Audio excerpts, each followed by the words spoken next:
Hey everyone, thank you so much for joining in. I know it's a Friday evening session as usual, but today we have someone very special here. We have Sambhav from Startup Movers here with us today. Sambhav has worked extensively with a lot of startups in the last 15 years, and he is also currently an angel investor. And he will be talking us through what the roadmap of fundraising compliance looks like.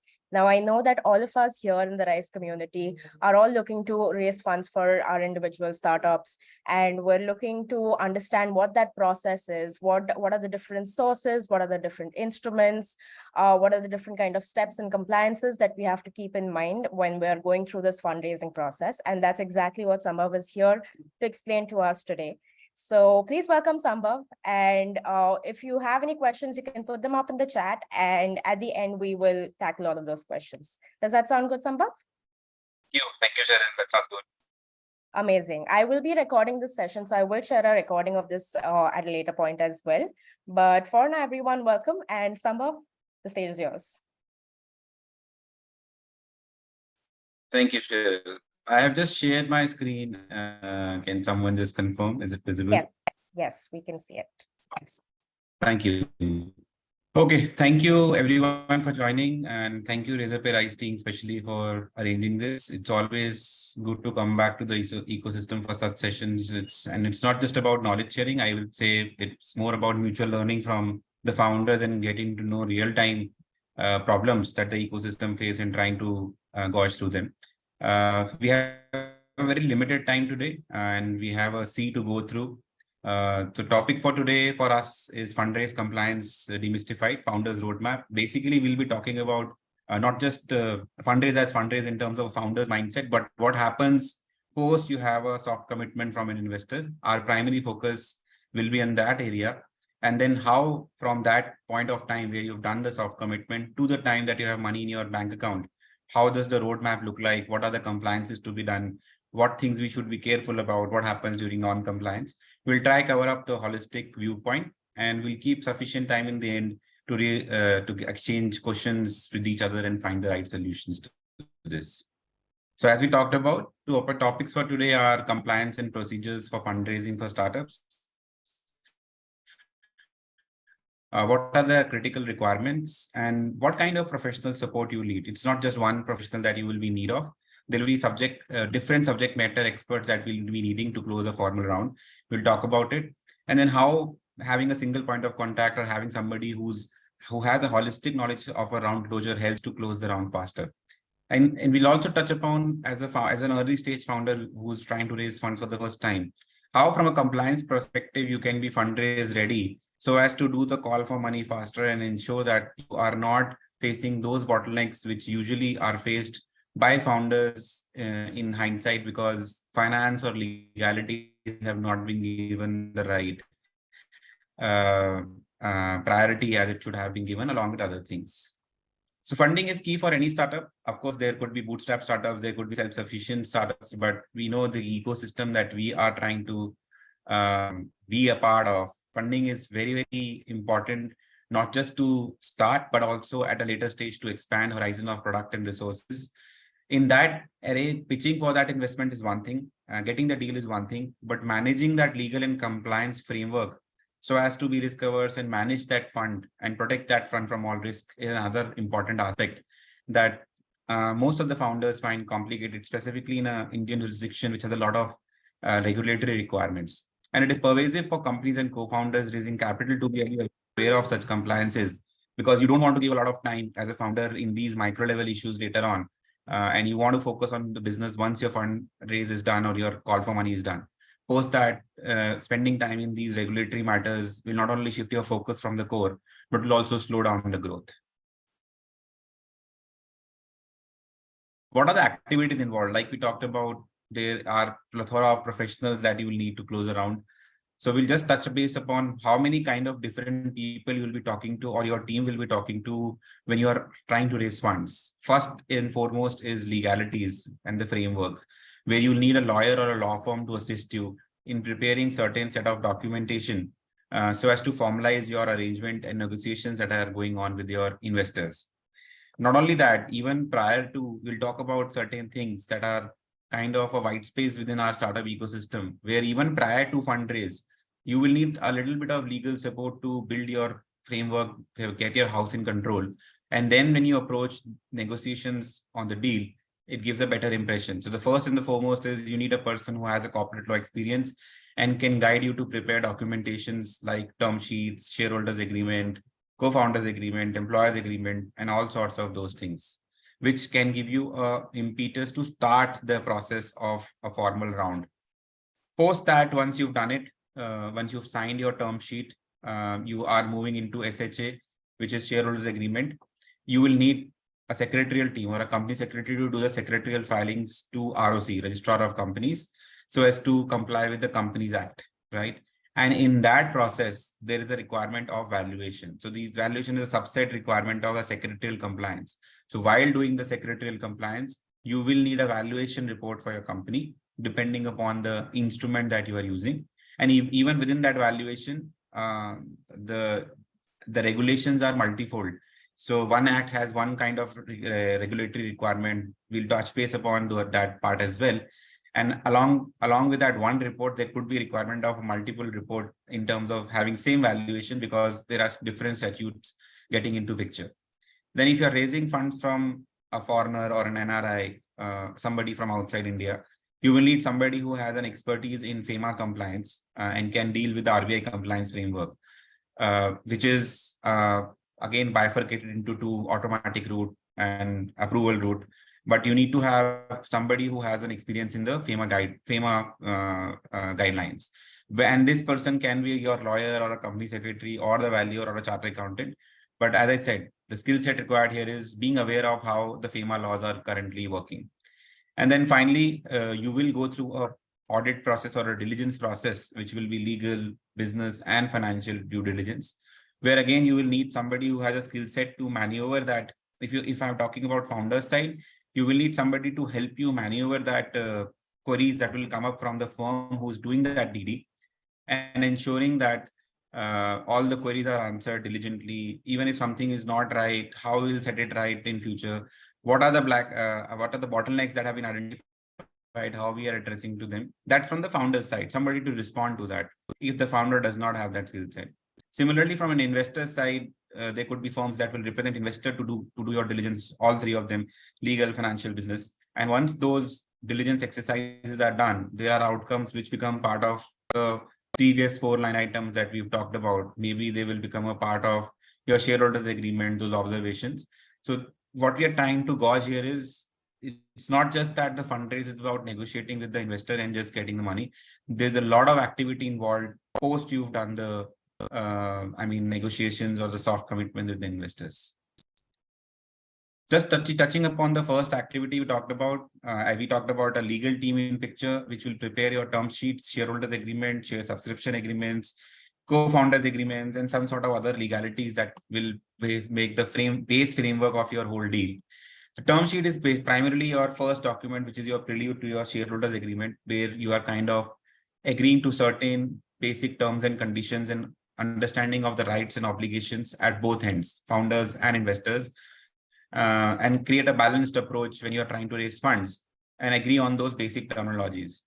That term sheet basically converts to a shareholders agreement, which is the broader version of all those rights and obligations and terms and conditions, where again you are kind of agreeing to certain formalities, rights, which can be at either ends, which kind of builds a balance between the two parties.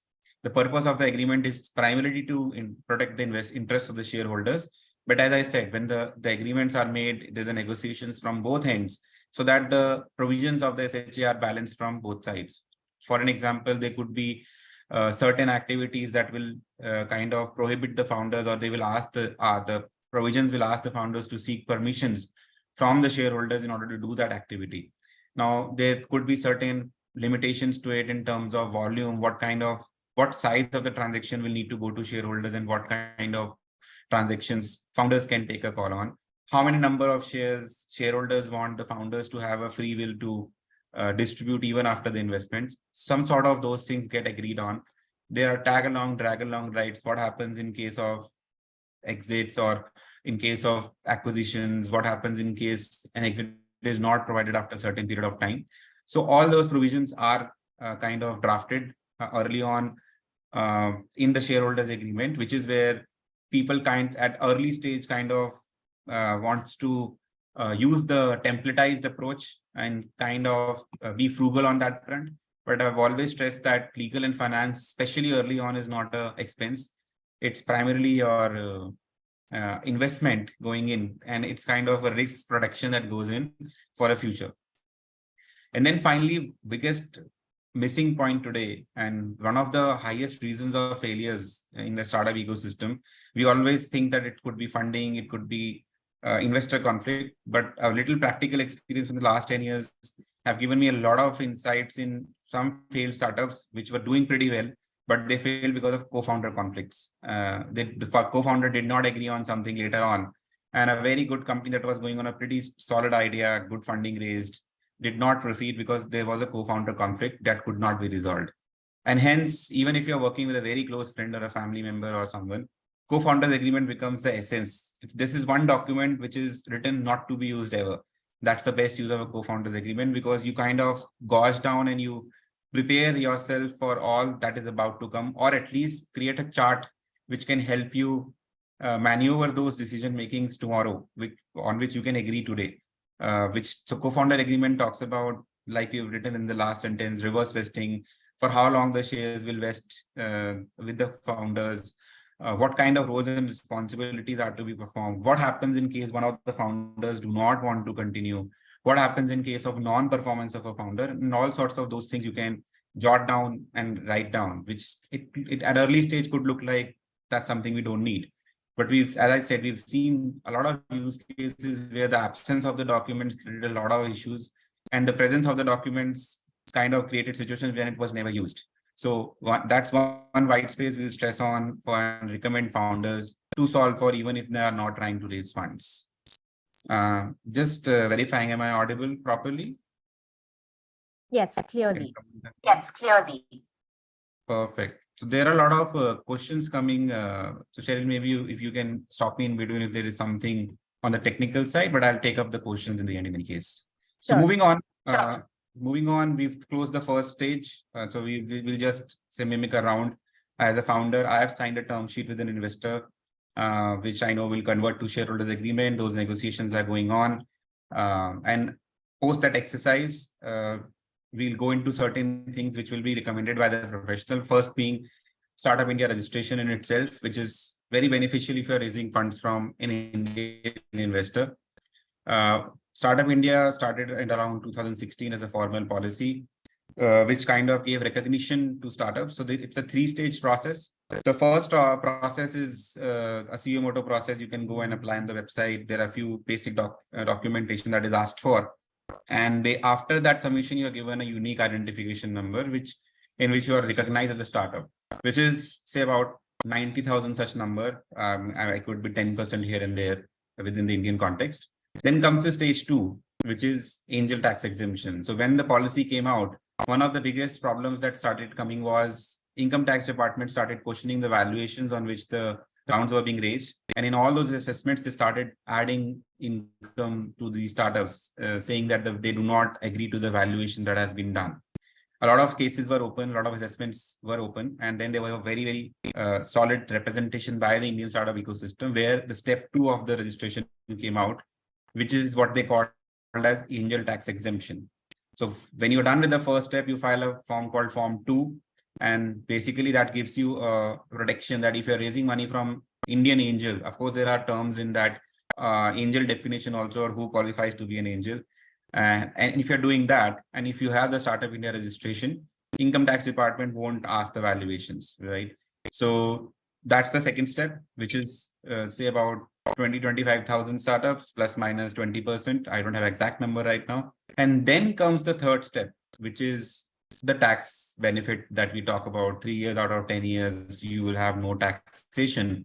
But when you talk about Startup India registration, it's not prima facie tax exemption. Maybe almost just 1,000 out of the 90,000 have those exemptions. And again, a little practical knowledge that I have, most of them are companies like research and development, doing scientific research and all sorts of those things.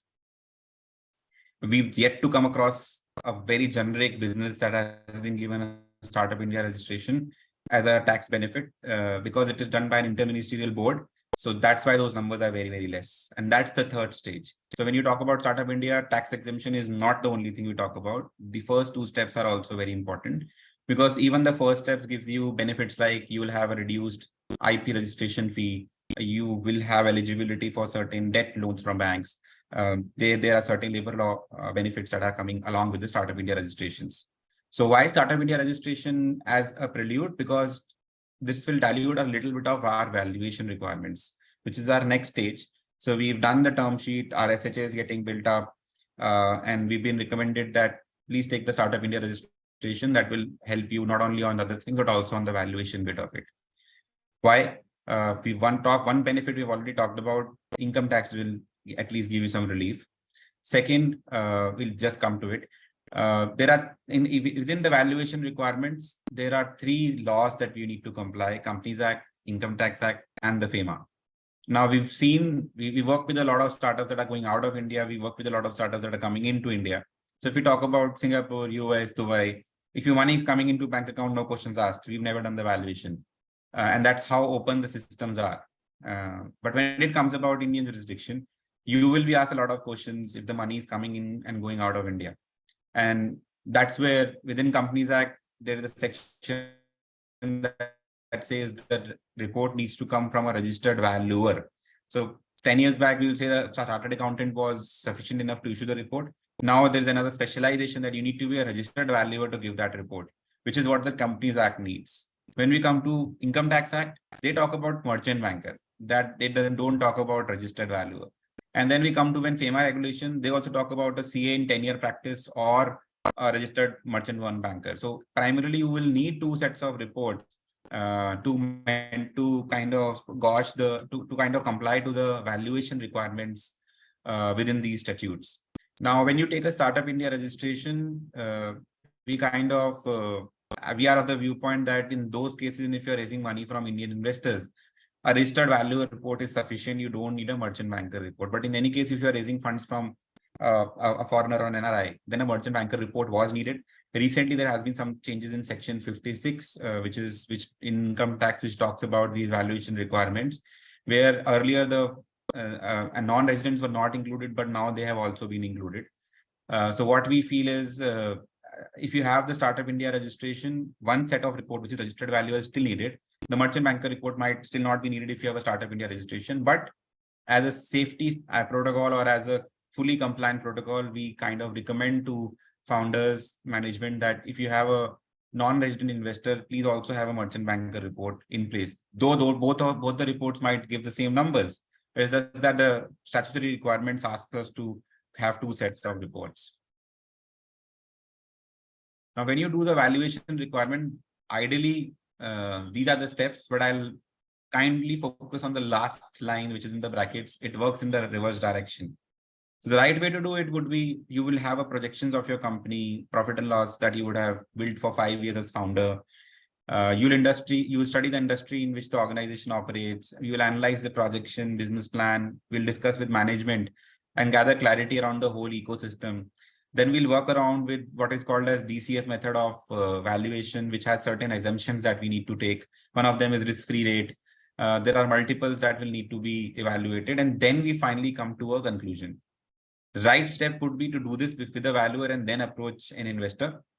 But we all know how it works. Basically, you have a negotiation with the investor, because investor is not just looking at the numbers at an early stage. They're looking at what we call as the Guru Mantra. We go back to the previous slide. This is my Guru Mantra from my experience in when I used to work with 91 Springboard with my mentors, is stream traction market size. That if you're evaluating a company, you need to know how good the team is. Do they have a traction, and how big is the market size, how big they can become in the market.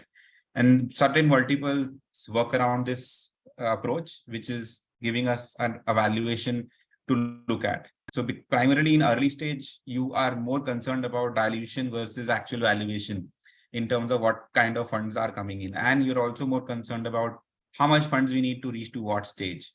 And hence this practically works in a reverse direction, where you would have done a negotiation with the investor. So in this specific case, we are raising $1 million at 5 million valuation, which is say about roughly 20% valuation. But how do we reach to a 5 million valuation with a given set of numbers is, so we've always said valuation is more of an art than a science. And hence it starts working in reverse direction where we'll work around the 5-year projections, build them accordingly so that we reach to that number, because there are certain statutory restrictions in terms of valuation also, that you cannot issue shares lower than the fair market value. Your report should come out that ways. And hence this process works as a reverse engineering. The negotiation does not happen, especially at early stage where your investors might ask for a report. But say if you go to a Series A, right, maybe at pre-Series A stage, you might be required to submit this report, because by then you would have already raised multiple rounds of funds, worked around your projections a bit. So at least your DCF might still not be that vague, or might not be subject to a lot of pivots as it would be in very, very early stage. So this is the typical valuation exercise where ideally it should follow the chronology that is written. But as we said, that especially early stage, it works in the reverse direction.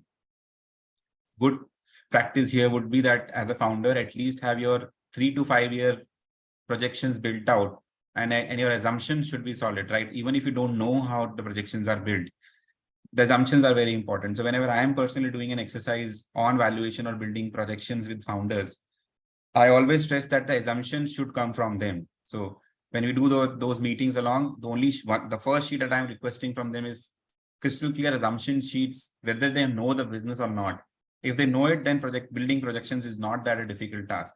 But at times we come across use cases where the founder is trying to raise funds, but when you ask them about assumptions of the business on numerical terms, it becomes difficult to demystify that and put it on an Excel, which is where sometimes red flags comes in from a founder's quality protocol itself. We talked about the Guru Mantra, team traction, market size. And as we said early on, you might not have a lot of numbers to present or to work on. And hence in those scenarios, we have a multiple approach method that we use: multiple of revenue, multiple of founder quality, multiple of market size, something of that sort. And that kind of gives the kind of dilution. So as an investor, I might want 15% at a very early stage, and you might not be willing to dilute more than 10, 12%, and we'll negotiate. And then whatever number we'll come out to, we'll kind of start working on the valuations accordingly. So we've done the lawyer part a bit. We are in the process of signing the SHAs. We've brought the lawyer on board, or valuer on board, who's preparing the valuation reports for us. And parallelly, we'll also get the CS on board, who will now convert our SHA terms into secretarial compliance to meet the Companies Act requirements. So whether you are raising, so there are multiple instruments to raise rounds. There is pure equity, which is the ownership model. There is CCPS that converts to equity. There is CCD that converts to equity. And then from Indian standpoint, which is a recent phenomena, which was always there in the West, is convertible note, which is if you are a Startup India registered company, you can raise money through a convertible note. Minimum ticket size is 25 lakhs. And in that case, the secretarial requirements becomes smaller because you are raising them as a debt and not as a equity instrument. So if you have a Startup India registration and you have a minimum ticket size of 25 lakhs and thereon, then you can raise convertible notes. But in any of these instruments that we use, secretarial compliance is basic for all four. It will be needed. Why it will be needed? You will need to look at your authorized capital, whether it is sufficient enough to issue more funds or not. If not, then you need to alter your authorized capital to get more funds in. Unless this is done, you cannot proceed further. So the first step itself is to look at your authorized capital and ensure that the money that is coming in is going to be in the ambit of what has been paid for as a stamp duty to the ROC. Once we've done the change in the authorized capital, even to do this change, if you see the process involves the involvement of existing shareholders as well. Then once we've done the change in authorized capital, we will need approval of existing shareholders to issue shares. So we'll call for a board meeting. In that board meeting, we'll put the proposal for raising the rounds. We'll file necessary forms like MGT 14 for approval from shareholders, hold the EGM, issue the share. We'll draft the private placement offer letter in form PAS4. So I'm not going into granularities of the things, but what it entails is, even to do this, you will need approval of existing shareholders. You will need to call for EGMs and get all these things done. And then once those are done, then you can kind of do the allotment of shares by doing the call for money. And even to do that, you need to hold board meetings, file necessary forms. And once that is done, then you issue the certificates to the new shareholders, which needs to be done within 60 days of the allotment of shares. And one of the, again, white space areas, which is a compliance issue, is share stamping. That share stamping is a state subject, and whichever state you have a registered office in, or from whichever state you are issuing the shares, there's an applicable stamp duty that will need to be paid on the value of those shares. And those also needs to be paid at the time of allotment itself. So this is where the formal steps ends, where we say that, oh, now the round has formally closed, which is share stamping, which is mandatory. And that's where we'll say formal all compliances have been closed down from a perspective of raising funds from Indian investors. But what happens if we are raising funds from foreign investors, which is where the FEMA guidelines kick in, Foreign Exchange Management Act. And for that, we need to first understand whether the industry or the category that we are working in, is that an automatic route or an approval route? What that means is there are certain categories, for example, SaaS companies typically are under automatic route. You don't need to seek permission from the government before you bring the money into India. You just need to inform them that we are working in this sector and we've got so much of capital from a foreign entity or a non-resident in our company. And this is what the percentage that they hold. You might even have 100% shareholding. That's what the categories split is, where certain categories have 100% allowance. Now there are categories, say for an example, defense, which might not have 100% categorization for automatic approval. There you first need to approach the government and get the approval, and post the approval only you can do the fundraise from your non-resident investor. Now we'll touch base on, because primarily in our cohort, most of us will be in automatic route, where your category does not involve getting a prior permission from RBI. What you need is informing RBI timely that we've raised money from a non-resident. These are the terms and conditions, and we've complied for it, which is then tagged by the RBI through a UIN number, and they identify that transaction. So what happens, if I get the money in my bank account today, as a corporate, I receive money from a non-resident, we need to finish the KYC process within 30 days. Now, getting the money itself is a compliance process, which is where even Razorpay teams has created a product which is working very well, where getting money into our Indian bank account is not a very straightforward process. That also involves a lot of compliance norms to be complied with, because if it doesn't come through the right channel, then the reporting later on becomes a bottleneck. A typical example is sometimes when the money comes in from abroad, it might get converted in foreign exchange in some middle bank, and your bank, your AD bank, might receive INR directly in their account. So there is a document which is called as FIRC that is received, which is to be submitted to RBI, which is done along with the KYC process. Now, if that doesn't come through, then you kind of go around the banks to figure out who will give us the FIRC. And that's where the Razorpay product will handhold and take you through the end, so that when the money comes into the account, you have all sorts of documents that you need to comply with the RBI requirement, which is the first step, KYC. You know your customer, there are MT103 forms, there is FIRC that needs to come in, that has to be given to the RBI. So you cannot directly talk to RBI. You go through your AD bank, who will get that compliance done, which is, say in Razorpay, there would be a tie-up bank that will do for you. Once that is done, you need to issue the shares within stipulated time. And once you have issued the shares, you need to file a form called as FCGPR. And there could be some other forms also, which needs to be filed to your AD bank, and then that AD bank will take it to RBI for filing. Most of the times you might not have the exact remittance coming in. It could be more, it could be less. So there are ways to get exact amount in your account, but assume you get a little bit extra than what you need for in terms of giving the shares. That money needs to be given back to the investors. And that in itself is a exercise of sending money abroad. So the best process there is convert as much as foreign exchange that lands in your nostro account, that it matches to whatever amount you need, and they don't convert the rest of it and they send it back. Versus I kind of, there was 100K coming into our account, 100K converts to say roughly about 80 lakhs, but the amount that needs to be converted to the shares is 79 lakhs something. Now the remaining amount you need to send back. The best process is when you're converting that foreign exchange into INR to come to your account, the instruction that you give to your bank is like convert the exact amount and send the rest back. Then you are at least saved from one compliance of giving that excess money back.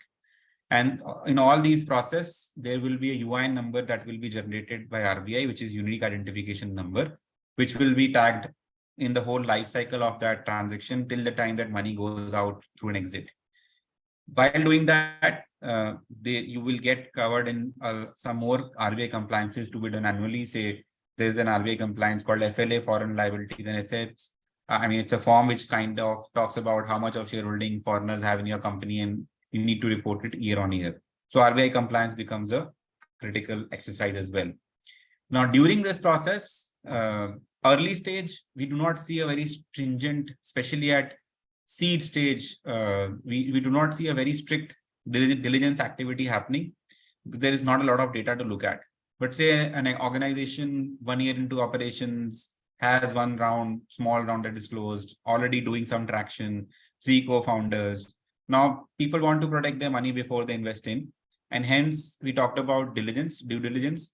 I call it DD, which is deep dive, right? You need to deep dive and see that all things are in order, and is there any risk or a red flag that could jeopardize the whole operations of the company or could lead to a situation where there is bottleneck to carry on the operations, or is there any existing risk that needs to be mitigated before the investment comes in?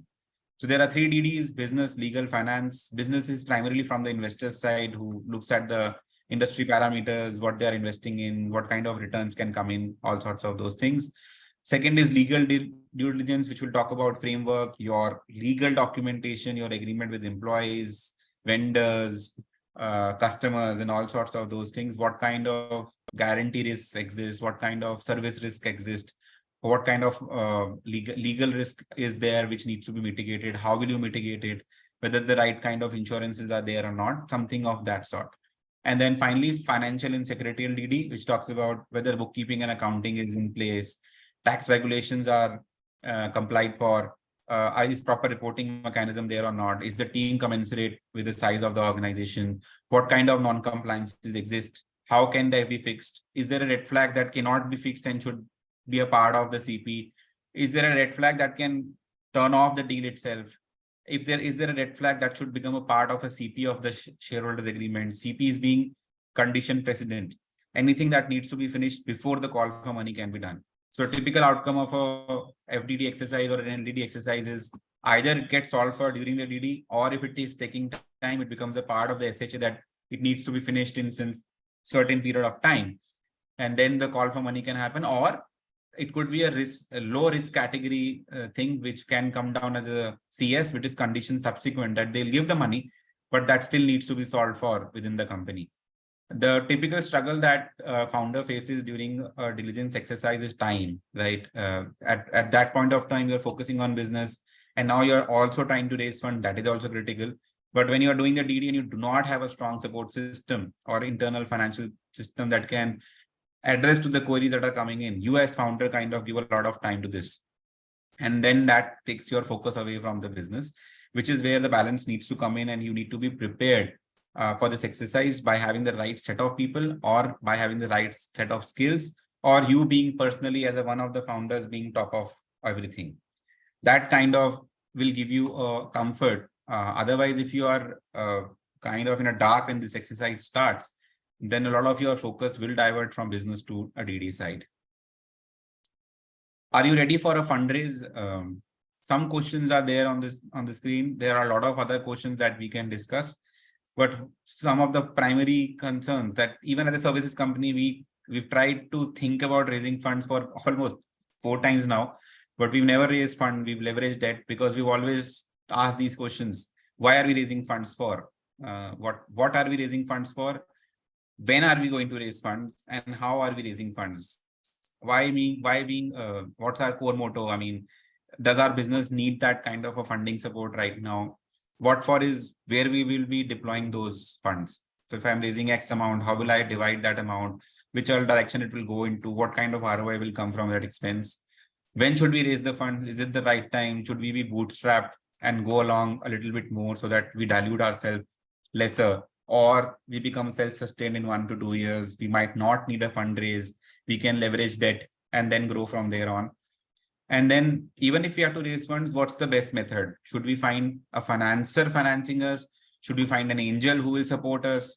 Do we need a VC from the same industry segment who's promoting other ventures to support us? Do we need nothing and we just need a venture debt, which could be collateral free to support us? So all these questions should be answered primarily to gauge whether our organizations is ready to do the fundraise today. So if, for an example, we don't have any revenue as of today, and we kind of dilute ourselves 15% upfront itself. Now, when we are going for the next round, we are realizing, oh, we've over diluted ourselves. That was not the right time. We could have waited for a year, got some traction, and then we could have bought up a higher value. Or, oh, we became self-sustained within 1 year itself. We are generating 30 lakhs of profits every month. We would have rather continued on our own versus raising that small round, which has given control to the investor, which we didn't want to. But there is the opposite of it, of course, which is where the system strives on. We've done the fundraise at the right time. There was a good angel that was available who was ready to guide us. We have a roadmap chart for next 3 years. We'll do pre-series A 1 year down the line, series A 2 year down the lines, because we are in a SaaS-based business, which will need a lot of funds to establish our product. These are a lot of questions that needs to be answered. Personally, I feel all businesses, especially in startup ecosystem, should be more value-driven versus funding-driven, where it's not just the funding that needs to come in. It is why you need the funding that is going to be the core questions to be asked. And that is what the investor will also want to know, right? These are the 4 questions that primarily investor will also want to know. Why are you raising funds? How will you deploy the funds? What kind of funds you need, quantum, and what is the instrument you want to give to me? What kind of dilutions you are looking at? How did you derive the valuation? You cannot reactively answer those questions. You have to be very, very proactive in answering those questions. And hence, a dummy exercise prior to you going for a fundraise and answering these questions could be a good exercise, keeping all legal and compliance process in control. Because what we see is, even in Indian context, our ecosystem is still, in terms of numbers, is growing huge, but we are still at a very early stage. There is the next 30 years, we are in a demographic dividend phase. We just we're on the tip of the iceberg, and a lot still needs to happen. So even on the investors side, we might see knowledge being built right now. So your investor might not be, especially early stage. Of course, VCs will have a very clear-cut structures. But when you talk from the angel side, you could have new angels coming into the ecosystem trying to fund. And they might also not be exactly aware of the risk that comes through. And black space on 2 sides is not good. So that is why it is at both ends that these legal and compliance procedures should be complied, not just complied for, but thought for on how the perfect compliance needs to be done. So that before, during, and after, in this whole cycle of the fundraise process, founder can at least continue to focus on the business for which they are raising the funds for. So I'll keep the deliberations short, which I kind of do in all these deliberations, and I'll be more than happy to look at the questions and solve for one-on-one on any queries that you might have from here on. Folks, you can put your questions in the chat or on Q&A.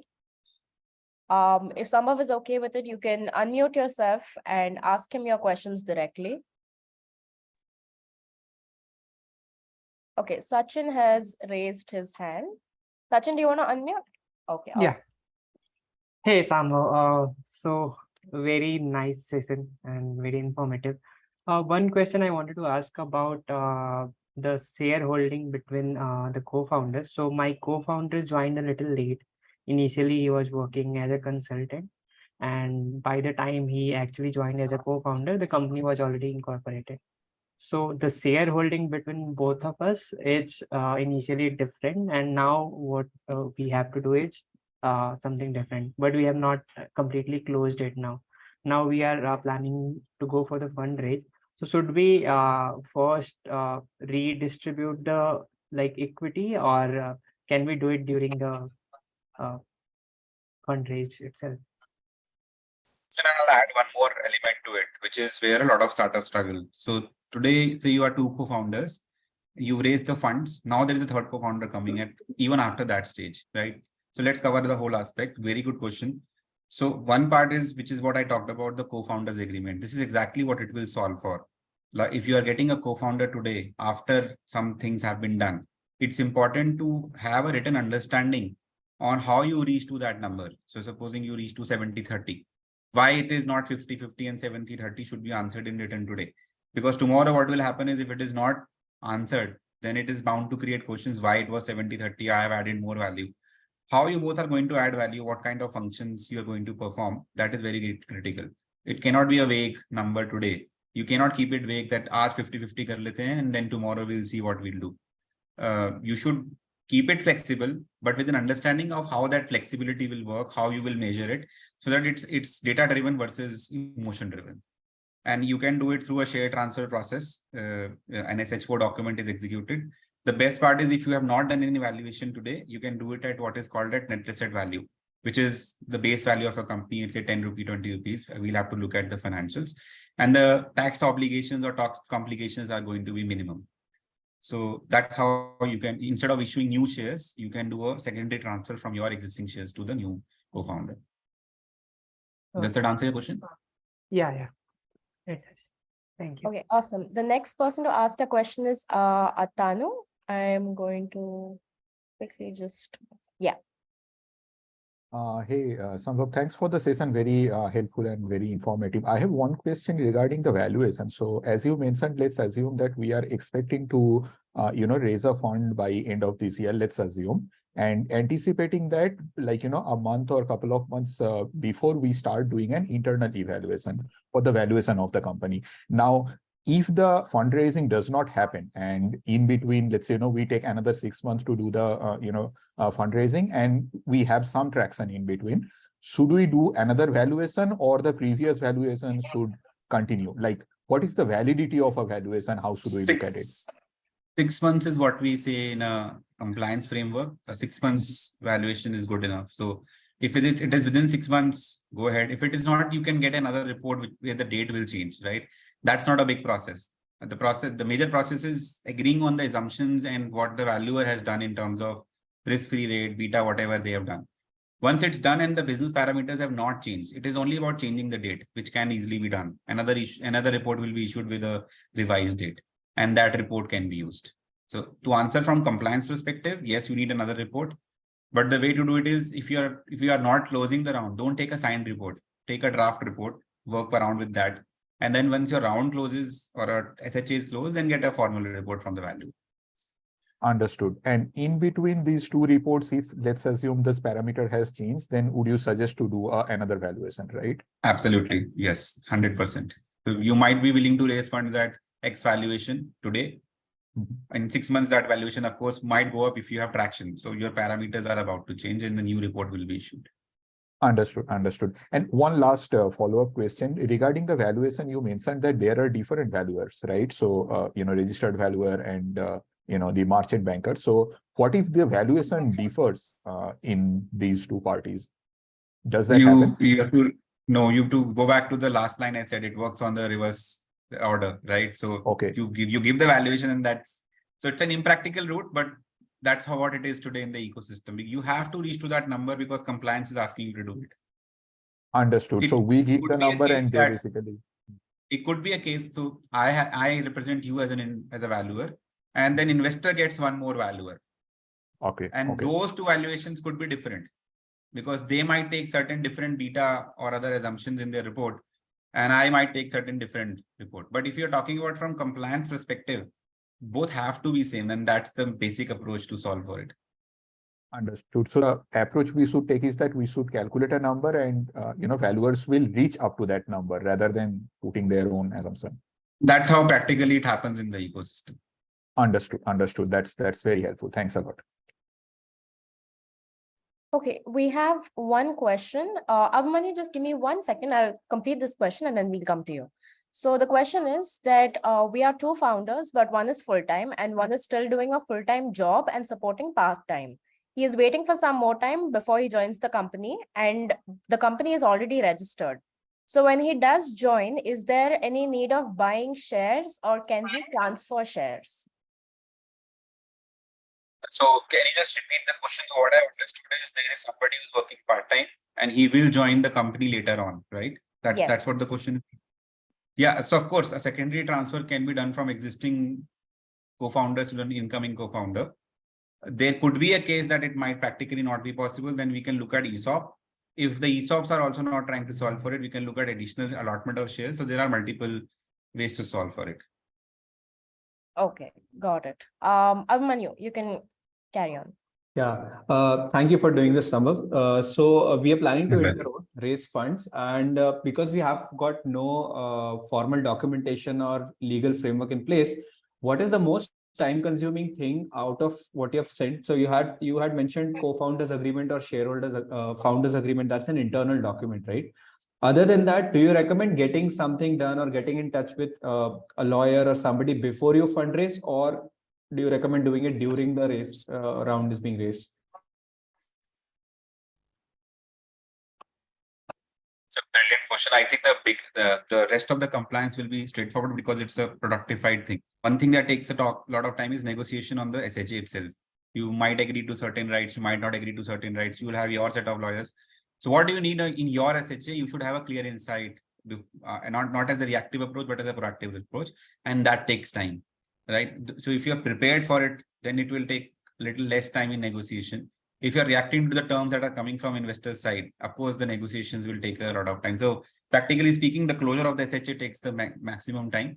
Then it's just the compliance. Plus, the second biggest time consumption is on DD, if it's having some volume. So if you say 3 years of operations and you don't have any structured data to present, we've just solved a case. It took about 4 months for just 1 year of data to be reviewed because the structure was not there. There was no formal finance team. So it could have been a 1 month affair, but unfortunately it took 4 months. So call for money got delayed. So these are the two things which I feel practically takes very considerable time. Okay. So you mentioned angel tax exemption and then DPIIT is also there. So DPIIT is something that is also like applied for. How long does that take? Angel tax exception, should you apply that? It's straightforward process. It takes about a day, that's all. All right. Thank you so much. Those are my questions. All right. The next question is about SAFE or iSafe notes. They've asked for details around the validity of SAFE or iSafe notes in India. There is no SAFE or iSafe. I mean, I could be wrong. That's my personal professional opinion. And these are subject to interpretations. There is a iSafe note, which is in US, which is Y Combinator. It has been kind of brought in as an iSafe, but the underlying instrument to that is CCPS only. It's not a separate instrument per se.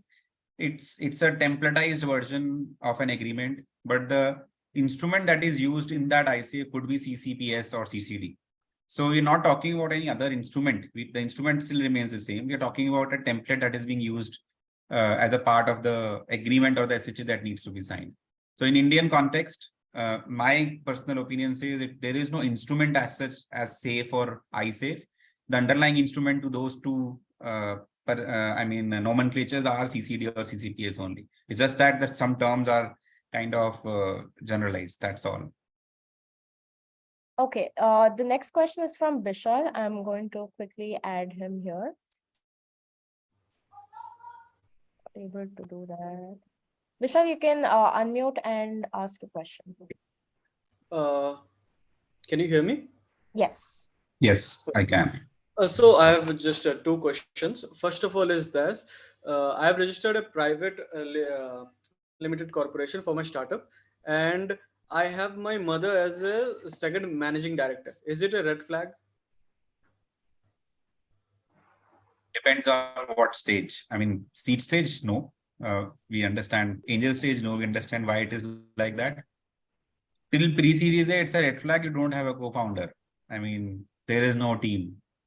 So it's a red flag from that aspect. But as I said, it's very, very subjective. You might be in a business which does not need a lot of co-founders, and it could be a one co-founder company. We have 6 or 7 one co-founder company in our portfolios who raise funds.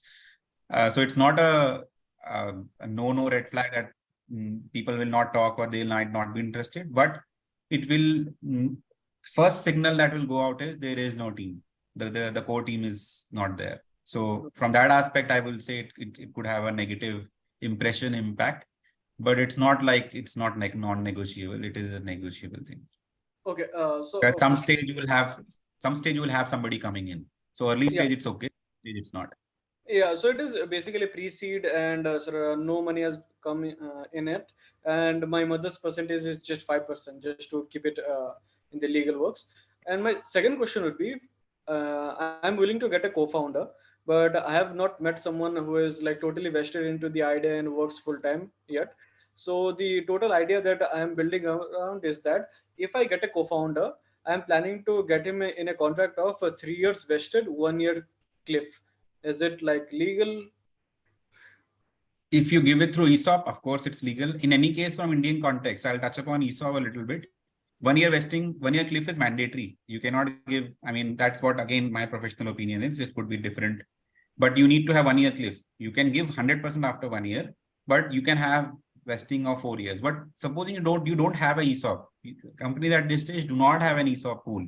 Even if they have a pool, they don't have a policy. That comes at a later stage. So then what do you do? One is you give a verbal affirmation, which is not, that doesn't work in co-founders array. Another way to solve for it could be you give the shares today and you reverse vest it. So your agreement will be reverse vesting agreement. So you give milestones, and if those milestones are met, the shares are with the co-founder. If the milestones are not met, or if there is a breach, or they want to move out, they will give you those shares back at the nominal price. Okay, and my last question would be is, how to negotiate for a higher valuation in this current market. The current valuation I'm getting is like $3 million, and I'm targeting to like keep it in the range of 5 million. How? Why? What is the basis? The basis is the product is built. I have industry experience and I have a team, not in a co-founding role, but what do you say, friends that are working for me. So I'll not touch base on it because we have limited time, but what I can touch on general perception is your unit economics is very important now. Yeah. So if you're very confident on that, you know that you have something as a USP other than the market, then you are in the negotiation table, commanding the negotiation. Otherwise, in the current scenario, you cannot command valuations. It's very difficult, right? What is your ideal valuation for like this kind of situation? Pre-seed? I need to know the business. I need to know the founder. So we can touch base one-on-one post that. Yes. Thank you. Thanks, Vishal. There's a bunch of questions in the chat as well as on Q&A. So I'll quickly read some of them. The first one is, the number of firms ready to invest is growing. As founders, what should we look for when we are getting contacted by different firms? How do we identify good investors? And what are the typical signs given by unethical investors? There are too many questions. This is the Q&A or one question. Yeah. This is in the Q&A or this? This is on Q&A, yes. Okay. Let me there are take 3 the questions. cohort so I can so you can see this. Yeah, I can see the questions, but I can only see 3 questions there. Yeah, right. The first question is that one. We are 2 co-founders, but one is full-time. Is that the one? Or maybe you No. can put it in the chat box once. I think then I'll be able to answer that better. Just copy and put it in the chat box. That. Yeah.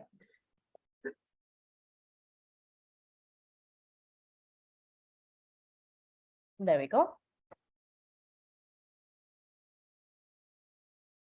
The number of firms ready to invest is growing. As founders, what should we look for when we are getting contacted by different firms? Oh, these are those exceptional cases where you have more investors than you need. What are the typical signals given by unethical investors? This is a pretty good question because it doesn't happen with a lot of people. This is a good problem to have. Yeah. So this is again going back to the same slide. Why you need to raise funds is critical, and that's where you want to filter out the investors that are just going to be on the cap table versus contributors. Of course, as investors or a financial investor, we don't want to poke in the day-to-day operations. But say you need support on the finance angle. I'm just doing a sales pitch. I could be a good person to have on board. You want somebody from sales side. You want an industry veteran to help you out. There's a VC firm that has invested in similar entities and help grow them. So I would not focus on unethical. I'll first focus on what is my need. And once that is met, and then I don't need funds, then I'll filter out instead of figuring out who's unethical in those. So focus on the good and get the good first in the cap table. The bad ones already are getting weeded out.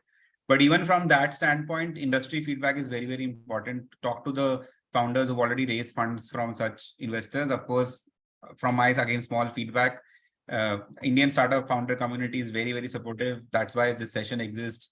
Razorpay Rize program exists. So getting that feedback, real-time feedback from people who've raised funds from such investors is the best I would say, trigger to understand the protocol. Absolutely. I think you briefly touched on. Yeah. Okay, go ahead. Yeah. Quick time check. We have about 5 minutes. So I think you can take about 1 or 2 more questions. I Up will be willing to take more questions. We can extend up if to you. that's allowed. If you're okay to extend, let's do it. Yeah. Yeah. Yeah. So the next question is about investment from angels in the US. Is there any additional compliances to keep in mind in such a case? No, typically it's generalized. It's not country specific. So if you're raising from US or from Germany, the compliance norms are the same. It could be that from the US standpoint, now we are coming across a lot of these disclosures that they're asking for from these investors in their compliance domain. I Right. don't have a subject matter expertise there, but from Indian standpoint, it's not a country specific law. It is very generalized law. Whichever country you raise the funds from, there is one KYC, the MT103 needs to come through, and the FIRC needs to come through, which is, I think, common for all countries. Got it. I'm going to quickly go back to a few questions that were posted on the chat. Someone asked, Hardik has asked, is SSA required? Because in iSafe, I guess there is no SSA. Yeah, so usually there are two documents, SHA and SSA. Yeah. They can be combined as one document also. So they can be called SSHA. Then you don't need two documents. So it's called Share Subscription Holders Agreement, something of that sort. Okay. So what iSafe is typically solving for is all those things are combined and there is this one agreement. Right. So it still has elements of both the agreements. Got it. Which is better, CCPS and CCPD, and what are the benefits? I don't know what CCPD, but I think they are trying to say CCD. Yeah. CCD exists as debt. CCPS is represented as equity. Yep. Primarily, both of them are convertible. Both of them might have a floor and a cap. Preference shares do have a little more right than a CCD. That's all I can contribute. I don't have a very specific knowledge on this. But CCD from finance perspective is classified as a debt. CCPS is classified in terms of equity only. And the word preference is what we should focus on. I have not heard of CCPD. So when you say CCPS, the word preference is vital, that during dilutions, they'll get preference over CCD holders if there is asset liquidation. So that's one benefit. Got it. The next question, should we carve out an ESOP pool before raising the seed round, or is it okay if we do this post the round? We can have a next session on this topic though, but I'll touch base on this. Absolutely. Should we carve out an ESOP pool? You have to, because if you don't and you raise the round, then your investor might say, I will not get diluted when you do ESOPs. So once you've done your company incorporation, you have your co-founders percentage decided, it's better that you have the 10% pool allocated and then you start raising funds, because that kind of gives the perspective that incoming investor will not be diluted by ESOP shares. But again, it's subjective. You might have raised a seed round and now you're doing it, and your investor might be also willing to say, okay, I'm ready to get diluted. So the best part is do it very, very early. So today you have 10,000 shares, 50%, get that 10% ESOP pool. And there again, there are two things. One is the pool itself, which says this is the dedicated dilution that will happen. But then there's a policy that needs to be adopted under the law, grant letters to be given. There's a whole set of compliance to be done. So we can touch base on it in another session. Got it. Hardik asks, can a Malaysian citizen invest via an NRE account? NRE is treated as a foreign account only. So even if you do it, you will have to do all sort of compliances. I think it's feasible. It's a very granular question. Malaysia, I don't think has any restrictions. There are a few countries which have a restriction, but Malaysia doesn't. And NRE account in any ways from Indian perspective is considered to be a foreign account only. So if you're doing it from NRE account, it will be counted as a foreign investment only. You can do that. Got it. Mehraj's question is, are there any IT benefits to angel investors in India if they invest in a startup which is part of Startup India program? Not yet. All right. As I said, right, the only benefit that exists today is for the third stage registered startup, Section 80 ISE. And then there are only thousands of those startups. So primarily there is no benefit as such. There is no tax benefit. Got it. Abhimanyu asks, from these compliances, who is paying for what from the founders end as well as from the investors end? Interesting question. So usually we get paid when the money lands in the account post the investment. But as I said, this is pretty subjective in terms of what founder is willing to invest in, right? So today you might not have a term sheet in hand, but you want to bring your house in order. which is co-founders agreement, getting to know what is the term sheet, are you DD ready or not? All sorts of those things you will need to invest in. But typically we got money when the money comes in. So it's a kind of part of the compliance protocol of the investment amount itself. To again summarize it, if it's round related, it can be paid through the investment. If you're fixing something, that needs to come out from your pocket. Got it. All right. Vikram, your question is very long. Do you want to just unmute and ask Sambhav? Vikram? Yeah. Thanks. So we had started 1 year back, and core team had started working from that time. So company got registered 6 months back. We have not done any ESOP allocation till now. So if I allocate ESOP now, is there any way to vest first ESOP immediately, or the core team member need to wait for 1 year? That's again a very good question, and it's prevalent across the ecosystem. If I've got it right, so assume I joined today and I've already been in the company for 6 months, and your employment letter said that I'll have ESOPs worth 20 lakhs. Now the policy comes 6 months later and 6 months have already gone. Now what do you do in this case? Because if you would have had a 1 year vesting, 6 months are already gone, only 6 months are left, but legally you need to vest it for another year or so. So then it has to extend for an year because the policy has come in late. But it helps in cases where there are longer vesting periods. So supposing it is 1 year cliff and 3 year vesting, then you can restructure the vesting period in a way that even with the 1 year cliff, they are in a shorter time span for the vesting to complete. So apart from cases which just had 1 year 100% vesting, it is okay because you can change the vesting schedule. But in cases where there was 1 year vesting and you have delayed, you have no option. Sorry. All right. The next question is from Suprita. I think this is currently the last question.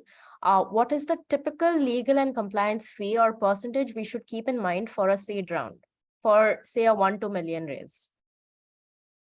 So for a round size of 15-16 crores, you should keep a budget of about 1.5 to 2 lakh rupees. That's an average. I mean, it depends on what kind of professional you are working with. Of course, there are big fours. Of course, there are very top-notch legal firms. There are mid-sized firms.